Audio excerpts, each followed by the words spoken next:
राधे राधे दोस्तों, रास्ते और मंजिलों के एक नए सफ़र पर आपका फिर से स्वागत है।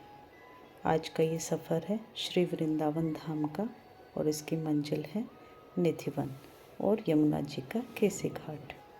दोस्तों, श्री बांके बिहारी जी के दर्शन करने के बाद हमारा अगला सफ़र निकुंजवन यानी कि निधिवन का रहा। वृंदावन आने वाले लोग यहाँ की यात्रा जरूर करते हैं। ये जगह है ही इतनी खास।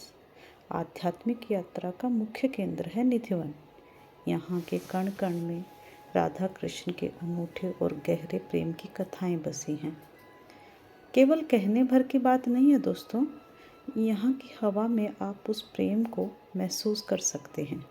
कहा जाता है कि यहाँ तुलसी जी के 16,000 से भी ज़्यादा वृक्ष हैं और इन वृक्षों की अनूठी बात ये है कि ये आपस में गुथे हुए हैं, मतलब कि इनकी शाखाएं गुथी हुई हैं और इनकी शाखाएं ऊपर की ओर बढ़ने की बजाय नीचे की ओर झुकी हुई हैं। क्यों, है ना अद्भुत। कृष्ण गोपियों के संग यहाँ रासलीला किया करते थे और आज भी कृष्ण यहाँ अपनी अलौकिक रासलीला रचाते हैं और इस दौरान ऐसा माना जाता है कि ये सभी वृक्ष गोपियाँ बन जाते हैं।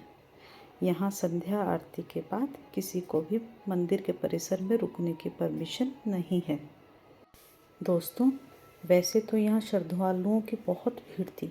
लोग पूरे जोश उल्लास के साथ श्री कृष्ण और राधा रानी का भजन कर रहे थे, पर मैंने तो वो सब शूट ही नहीं किया क्योंकि मेरा मन और आँखें तो सिर्फ इस खूबसूरती पर टिकी थी। मैं चाहती थी कि जितना हो सके इन पलों को जी लूँ और उस प्रेम को अनुभव कर पाऊँ। निधिवन की इस अलौकिक शांति को अपने भीतर समेटना जो था मुझे। खैर, निधिवन के दर्शन करने के बाद हम चल पड़े अपने एक और सफ़र पर, यानी कि पवित्र यमुना जी के केसी घाट की ओर। ये शाम का वक्त था जब हम केसी घाट यहाँ की खूबसूरती को देखिए। शायद खूबसूरत नज़ारा बोलना यहाँ काफ़ी नहीं होगा, ये तो सब कुछ बहुत ही अलौकिक था। भगवान श्री कृष्ण की अद्भुत लीलाओं का साक्षी स्थल है ये। केसी घाट सबसे प्राचीन और पवित्र घाटों में से एक है। यहाँ श्री कृष्ण जी ने केसी नाम के राक्षस का वध किया था।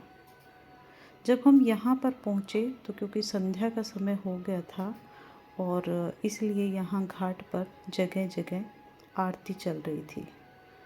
लोग सत्संग कर रहे थे, कीर्तन कर रहे थे और सच बोलूं तो बहुत ही अलग टाइप का एक्सपीरियंस था ये मेरे लिए। भक्तों की भीड़, नाचते झूमते लोग और इन सब के बीच मन को असीम सुख देने वाली ये शांति, कुछ ऐसा ही नज़ारा था यहाँ का। तो दोस्तों, मैं चाहती हूँ कि आप भी मेरे साथ इन पलों को जिए।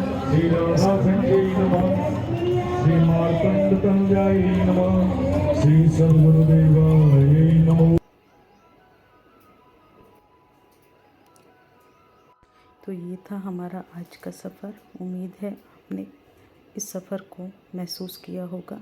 जल्द मिलते हैं एक और नए सफ़र पर। तब तक के लिए आपका आभार और धन्यवाद। जय श्री कृष्ण।